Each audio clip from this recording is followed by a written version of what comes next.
করি এগুলা ভালোভাবে তদন্ত করা দরকার। জেলা পরিষদ এবং আঞ্চলিক পরিষদ থেকে তাদেরকে বের করে দেওয়া দরকার। এবং যারা যারা এই সমস্ত পরিষদে থাকার পরেও তারা তাদের জাতিগোষ্ঠীকে সম্প্রদায়কে তারা স্বাভাবিক জীবনে ফেরত আনতে পারছে না, তাদেরকে তো সেখানে রেখে লাভ নেই। তারা কিন্তু এখানে তাদের কিন্তু আসল কোনো আদি নিবাস কিন্তু বাংলাদেশের অভ্যন্তরে তাদের নাই। বাট এখানে এসে তারা কি হয়েছে, তাদেরকে মূলত সেটেলার বলা যায়। তারা এখানে উড়ে এসে জুড়ে বসেছে। জনবান্ধব সরকার, মাননীয় প্রধানমন্ত্রী জননেত্রী শেখ হাসিনা স্বজন হারিয়েছেন। পার্বত্য চট্টগ্রামে 36,000 বাঙালিকে খুন করেছে জেএসএস। তার সাথে চুক্তি করে আজকে 26 বছর তাকে তোষামোদ করা হচ্ছে, যার কারণে সে সশস্ত্র সংগ্রামের মাধ্যমে জুমল্যান্ড প্রতিষ্ঠা করবে। মিজোরামে তার ট্রেনিং সেন্টার রয়েছে। কুকিচুনে আবার কিন্তু সেদিকে কিন্তু আগাচ্ছে। এই পর্যন্ত স্বাধীনতার পর থেকে আজকের দিন পর্যন্ত 400-এর উপরে সেনা সদস্য, পুলিশ সদস্য, বিডিআর, আজকের বিজিবি সদস্য এখানে নিহত হয়েছে সন্ত্রাসীদের গুলিতে। এরপরও তোষামোদ করতে হবে যে একজন সার্কেল চিফ, বান্দরবানের বোমাং সার্কেল চিফ, ওনার নাম হচ্ছে অংশইপ্র চৌধুরী। উনি জিয়াউর রহমানের পার্লামেন্টে কিন্তু খাদ্য প্রতিমন্ত্রীও ছিলেন। তিনি যখন সার্কেল চিফ তখন কিন্তু তিনি বলেছিলেন পরিষ্কার যে আমরা বার্মা থেকে এসেছি, এখানে আমাদের কোনো আদি নিবাস নাই বাংলাদেশের 56,000 বর্গমাইলের মধ্যে, এবং এই অঞ্চলে কোনো আদিবাসী নেই। এটা আপনি ইউটিউবে চার্জ করলে পেয়ে যাবেন, যেটা পলাশ ভাই বলেছে, আমি নামটা মেনশন সহ করে বলে দিলাম। তারপরে হচ্ছে যে আজকে অংশপ্র চৌধুরীর ভাষ্য মোতাবেক প্রয়াত ওই বার্মার পেগু ডাইনেস্টির মানে বর্তমান পুরুষ তারা সেটাই বলেছে। তারপরে আজকে দেখেন কুকিচিনের আরো একটা, আমার ভাই ইস্তিয়াক ভাই যে কথাটা বললেন দর্শক, তিনি ভালো বলেছেন যে আজকে প্রতিবেশী দেশে কিন্তু আরেকটা ঘটনা চলছে, সেটা হলো আরকান আর্মি। আরকান আর্মি কিন্তু আপনার মিয়ানমারের সেই জান্তা সরকারকে হটিয়ে টোটাল আরকান স্টেট তারা হাতে নিয়ে ফেলেছে। ওখানকার সামরিক বাহিনী, ওখানকার আপনার যে সীমান্ত রক্ষী বাহিনীকে তারা অনেকজনকে মেরে ফেলেছে, গ্রেপ্তার করেছে, পালিয়ে যেতে বাধ্য হয়েছে। কুকিচুনা আজকে সে একটা স্বপ্নই কিন্তু স্বপ্ন দেখছে। এখন পলাশ ভাই যেটা বলেছে আমি সেটার সূত্র ধরে আপনাকে বলবো যে তাদের এরিয়া হচ্ছে রাঙ্গামাটি জেলার বাগাইছড়ি, বরকল, জুরাছড়ি, বিলাইছড়ি, 4টে উপজেলা। বান্দরবান জেলার রোয়াংছড়ি, রুমা, থানসি, লামাও, আলীকদম, এই অঞ্চলটা নিয়ে তারা আলাদা একটা স্বাধীন রাষ্ট্র তারা ঘোষণা দিয়েছে কুকিচিন। এবং তারা যে 6টা সম্প্রদায়ের প্রতিনিধিত্ব করছে, যেটা তাদের ঘোষণা, এই 6টা সম্প্রদায়ের মধ্যে আছে বম, পাংখুয়া, লুসাই, খিয়াং, মৃ, খুমি। আমি রিপিট, বম, পাংখুয়া, লুসাই, খিয়াং, মৃ এবং খুমি। এর মধ্যে সংখ্যাগরিষ্ঠতার দিক দিয়ে সবচেয়ে বেশি আছে যে মৃ সম্প্রদায়ের কোন লোক তাদের সাথে কিন্তু নাই। মৃরা পার্বত্য এলাকার সবচেয়ে নিরীহ একটা জনগোষ্ঠী। তারা এখনো অন্ধকারের মধ্যে আছে, তারা এখনো সুশিক্ষায় শিক্ষিত হতে পারে নাই। তাদের কোন জনগোষ্ঠী 2-4 জন থাকতে পারে বিচ্ছিন্নতাবাদী, যেমন টোটাল পুলিশ প্রশাসন, ওসি প্রদীপ মেজর সিনহাকে মেরে ফেললো। এখন একজন ওসি প্রদীপের জন্য তো গোটা পুলিশ প্রশাসনকে আপনি দায়ী করতে পারবেন না। ঠিক তদ্রুপ মৃ সম্প্রদায়ের তো 2-4 জন থাকতে পারে, সেটা মেবি থাকতে পারে। এই জন্য টোটাল মৃ সম্প্রদায়ের প্রতিনিধিত্ব তারা করছে, নট দ্যাট। এবার তাদের নিজস্ব সম্প্রদায়ের মধ্যে আছেন, বম সম্প্রদায়ের মধ্যে আছেন। বম সম্প্রদায়েরও প্রতিনিধিত্বে জেলা পরিষদে রয়েছে, আঞ্চলিক পরিষদের সদস্য রয়েছে। আমি মনে করি এগুলা ভালোভাবে তদন্ত করা দরকার। জেলা পরিষদ এবং আঞ্চলিক পরিষদ থেকে তাদেরকে বের করে দেওয়া দরকার। এবং যারা এই সমস্ত পরিষদে থাকার পরেও তারা তাদের জাতিগোষ্ঠীকে সম্প্রদায়কে তারা স্বাভাবিক জীবনে ফেরত আনতে পারছে না, তাদেরকে তো সেখানে রেখে লাভ নেই আমি মনে করি। এবং সেখানেও কিছু মানুষ অবশ্যই বম সম্প্রদায়ের আছে যারা শান্তিতে বিশ্বাস করে, সাম্প্রদায়িক সম্প্রীতিতে বিশ্বাস করে। বম সম্প্রদায়ের সকল কিন্তু কুকিচিনের সাথে নাই। এরপর আসেন লুসাই। টোটাল বান্দরবান জেলায় লুসাইয়ের সংখ্যা কত? এটা লুসাইরা যে তাদের সাথে আছে, নট দ্যাট, নাই। খুমি খিয়াংরাও কিন্তু নাই। এটা হলো আসলে একটা নাম তারা ব্যবহার করছে যে আমরা আছি, ছয় সম্প্রদায়ের প্রতিনিধিত্ব করছে। আসলে কিন্তু এটা সঠিক কিন্তু নয়। এখন আপনি আসেন, যে কথাগুলো আমার স্যার বলেছে, যে কথাগুলো দর্শক ইশতিয়াক বলেছে, যে কথাগুলো মেহেদী হাসান পলাশ ভাই বলেছে, আমি মনে করি এই কথাগুলোই সঠিক। আপনার মিজোরাম, আপনার ত্রিপুরা, আপনার এটা কি বলে মিয়ানমার, চীন রাজ্য থেকে শুরু করে পাশাপাশি নাগাল্যান্ড, সমস্ত প্রতিবেশী দেশগুলো কিন্তু এখন খ্রিস্টানাইজেশন হয়ে গেছে। শতকরা 60-70-80% খ্রিস্টান তারা হয়েছে। পার্বত্য চট্টগ্রামে যে কুকিচিন, যেটা বম সম্প্রদায়, তারা 100% কিন্তু খ্রিস্টান হয়ে গেছে। ত্রিপুরা সম্প্রদায় 100% খ্রিস্টান হয়ে গেছে। তো ত্রিপুরা সম্প্রদায়ের আদি নিবাস কোথায়? ভারতের ত্রিপুরায়। তারা কিন্তু এখানে, তাদের কিন্তু আসল কোনো আদি নিবাস কিন্তু বাংলাদেশের অভ্যন্তরে তাদের নাই। বাট এখানে এসে তারা কি হয়েছে, তাদেরকে মূলত সেটেলার বলা যায়।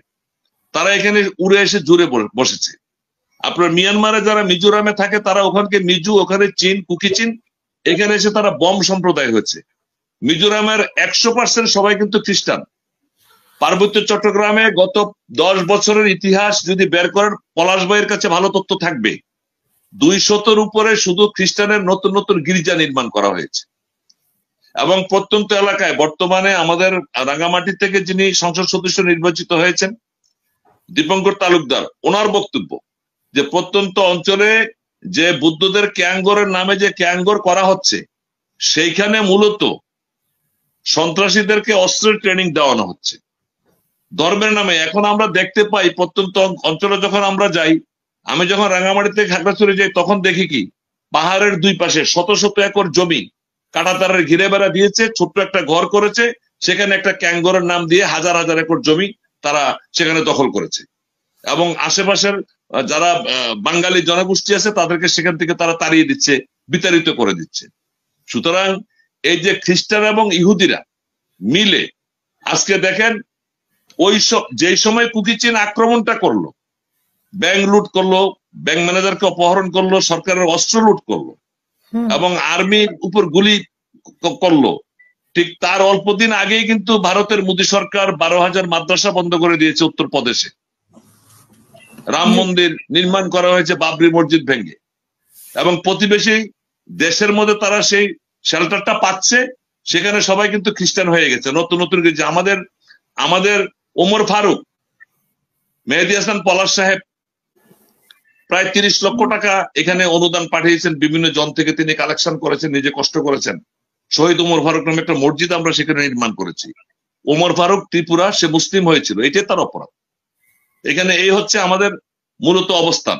সুতরাং বিদেশি আগ্রাসন শক্তি, স্যার যেটা বলেছে যে 2025 সালের পরে অনেক দেশ হারিয়ে যাবে, অনেক নতুন নতুন রাষ্ট্রের জন্ম হবে, আমরা এইটাও কোনোভাবে আপনি ফেলে দিতে পারছি না, উড়িয়ে দিতে পারছি না। এই সমস্ত বিষয়গুলো নিয়ে তারা আগাচ্ছে। এখন আমার কথা হলো, আমি যেটা মনে করি, সরকার, আমার দেশের সরকার জনবান্ধব সরকার। মাননীয় প্রধানমন্ত্রী জননেত্রী শেখ হাসিনা স্বজন হারিয়েছেন। পার্বত্য চট্টগ্রামে 36,000 বাঙালিকে খুন করেছে জেএসএস। তার সাথে চুক্তি করে আজকে 26 বছর তাকে তুষামত করা হচ্ছে, যার কারণে সে সশস্ত্র সংগ্রামের মাধ্যমে জুমল্যান্ড প্রতিষ্ঠা করবে। মিজোরামে তার ট্রেনিং সেন্টার রয়েছে। কুকিচুনো আবার কিন্তু সেই দিয়ে কিন্তু আগাচ্ছে। কুকিচুনো যতই তুষামত হচ্ছে, যতই আলোচনার নামে কালক্ষেপণ করা হচ্ছে, আলোচনা যারা করছে তারাই কিন্তু তাদেরকে প্রমোট করছে। এটা জনমনে এখন প্রশ্ন দেখা দিয়েছে কিন্তু। এবং আমরা নাগরিক পরিষদের আলটিমেটাম দেওয়ার পরে কিন্তু বিবৃতি দেওয়া হয়েছে কনফারেন্স করে যে আমরা আলোচনা বন্ধ করে দিলাম, আর আলোচনা করব না। এবং ব্যাংক ম্যানেজারকে মুক্তি দিতে হয়েছে, কারণ আমরা বলে দিয়েছিলাম অনির্দিষ্টকালের জন্য আমরা সকল কিছু বন্ধ করে দিব, কারণ এটা আমার স্বাধীন সার্বভৌমত্ব হুমকির মুখে পড়ে গিয়েছে। যে পৃথিবীর বিভিন্ন দেশে বাংলাদেশ সেনাবাহিনীর যে সুনাম, পার্বত্য এলাকায় এসে সামান্য 300-400 সদস্যের একটা সশস্ত্র সন্ত্রাসীর কাছে পৃথিবীর চৌকস সেনাবাহিনী এখানে মৃত্যুবরণ করছে, শাহাদত বরণ করছে, পুলিশের অস্ত্র লুট হচ্ছে। এটা কোনোভাবেই স্বরাষ্ট্রমন্ত্রী, মাননীয় মন্ত্রী মহোদয় আগামীকাল হয়তো বান্দরবানে আসবেন, তিনি যে সমস্ত কথাবার্তা বলেন, এই সমস্ত কথাবার্তাগুলো আমরা আসলে হতাশ। আমরা প্রথম থেকে বলে আসছি, তোষামোদ করে সন্ত্রাসীদের সাথে আলোচনা করে সমস্যা সমাধান হবে না। আপনি এপিবিএন এর দ্বারা এখানে সমস্যা সমাধান হবে না।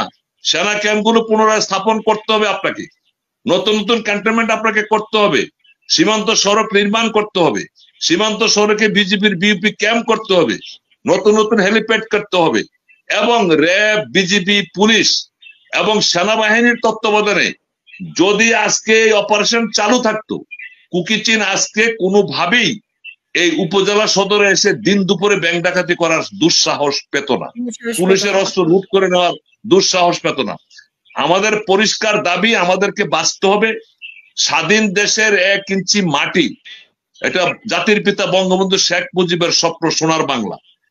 1 ইঞ্চি মাটি আমরা কারোর হাতে তুলে দিতে আমরা পারি না। বাংলাদেশের 16 কোটি মানুষ কিন্তু প্রস্তুত রয়েছে পার্বত্য চট্টগ্রাম অভিমুখে, তারা আমরা বললে তারা লং মার্চ করবে। সুতরাং এই সমস্ত ঘোলাটে পরিস্থিতি সৃষ্টি হওয়ার আগে এখন উপযুক্ত সময় আমি মনে করি। আর কি, আর বাকি থাকলো কি?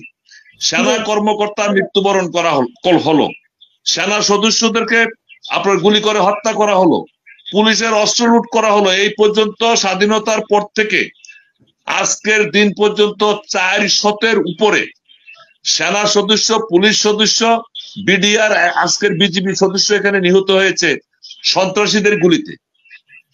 এরপরও তোষামোদ করতে হবে, এরপরও তাদের সাথে আলোচনা করতে হবে। এটা সেই সময়টা এখন আর নাই।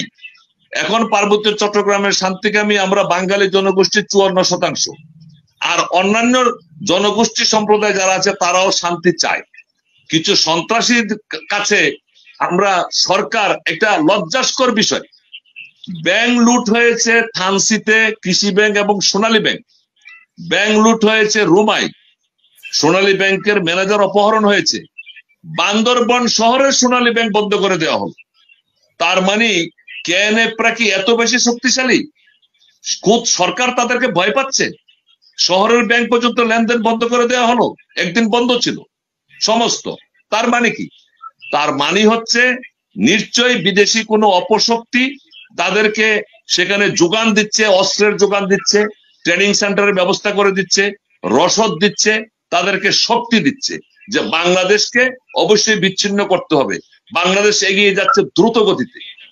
মাননীয় প্রধানমন্ত্রী শেখ হাসিনা সারা পৃথিবীর মধ্যে এখন বিশ্ব বরেণ্য, অনেক শীর্ষে অবস্থান করছে। সুতরাং এইটা তাকে আর আগাইতে দেওয়া যাবে না। ইহুদি এবং নাসারা খ্রিস্টান রাষ্ট্রগুলো, প্রতিবেশী দেশ ভারত, নরেন্দ্র মোদী সহ এইটা ব্যবস্থা করে দিচ্ছে তাদেরকে। আমার দেশের সেনাবাহিনীর সুনাম নষ্ট হয়েছে ইতিমধ্যে। 200-300 সশস্ত্র সন্ত্রাসীকে সেনাবাহিনী মোকাবিলা করতে পারছে না। তার মানে কি? তাদেরকে সিদ্ধান্ত দেওয়া হচ্ছে না, সরকার নির্দেশ দিচ্ছে না তাদেরকে। আমি চ্যালেঞ্জ করে বললাম, সরকার তাদেরকে নির্দেশ দিয়ে দেখো যে সেনাবাহিনী, পুলিশ বাহিনী, র্যাব, বিজিবি কে কম্বাইন্ড অপারেশন করে একদিনের মধ্যে কুকিচিন নির্মূল করা সম্ভব, পার্বত্য চট্টগ্রামের মাটি থেকে উৎখাত করা সম্ভব। সেই নির্দেশনা দিতে হবে। আমরা জনসভা করে বলে দিয়েছি যে 4-5 অস্ত্রধারীকে যেখানে দেখবে সেখানে গুলি করার নির্দেশ দিতে হবে সরকারকে। কম্বাইন্ড অপারেশন করতে হবে, তাদেরকে ক্ষমা করা যায় না। দেশের সর্বোচ্চ দেশ রক্ষা বাহিনীকে যারা হত্যা করতে পারে, দেশের সর্বোচ্চ আইন শৃঙ্খলা রক্ষাকারী বাহিনীর অস্ত্র যারা লুট করতে পারে, রাষ্ট্রায়ত্ত দেশের সবচেয়ে বড় ব্যাংক যারা লুট করতে পারে, ব্যাংকের ম্যানেজারকে অপহরণ করতে পারে, তারও দিন দুপুরে তাদেরকে কোনোভাবে তাদের সাথে আলোচনা তো প্রশ্নে আসে না। তাদেরকে আগামীকাল স্বরাষ্ট্রমন্ত্রী আসবেন। এপিবিএন এর পুলিশের কাজ কি? আমরা রাস্তাঘাটে চলাফেরা করার সময় দেখি মাঝে মধ্যে এপিবিএন এর পুলিশ আমাদের গাড়ি থামায়, গাড়ির কাগজপত্র দেখতে চায়। এটা কি এপিবিএন পুলিশের কাজ? এপিবিএন এর পুলিশ এই অস্ত্রধারীদের যে অস্ত্র এপিবিএন এর পুলিশের কাছে সেই অস্ত্র নাই।